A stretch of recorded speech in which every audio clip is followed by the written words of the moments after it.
আমার নির্বাচনের চাইতে বেগম খালেদা জিয়া দেখার জন্য তার সন্তান বাংলাদেশে আসুক।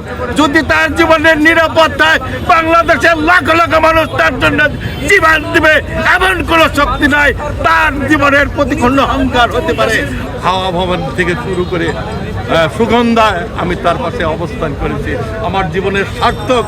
আমি হয়তো অনেক কোনো বড় নেতা হতে পারি নাই, কিন্তু বেগম খালেদা জিয়ার পাশে থেকে আমি আমার জীবনের অনেক মূল্যবান সময় তার কাছে পেয়েছি। এটাই আমার জীবন সার্থক।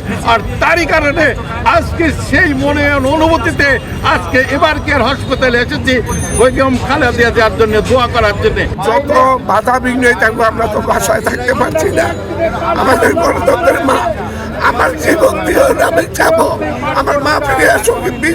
আমি সুমন আকবর একা মারা যেন 20 কোটি মানুষের যাতে উপকার হয়, 20 কোটি মানুষের আশঙ্কা যাতে পূরণ হয়। গণতন্ত্রের মা তারপরও সুস্থ হোক।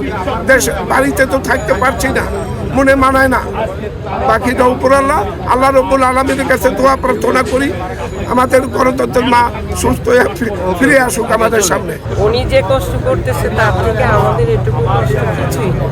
শুধু অনুভব করলে বোঝা যায় যে উনি কি কষ্টে আছে আর কি কষ্টেছে আর কি। বাংলার প্রতিটা মানুষ ঘরে ঘরে তার জন্য দোয়া করছে, তার জন্য কান্না করছে, তাকে আবার ফিরে এখানে সবার মাঝে আনার জন্য মানে সবাই দোয়া করতেছে। তাকে আমাদের অনেক প্রয়োজন।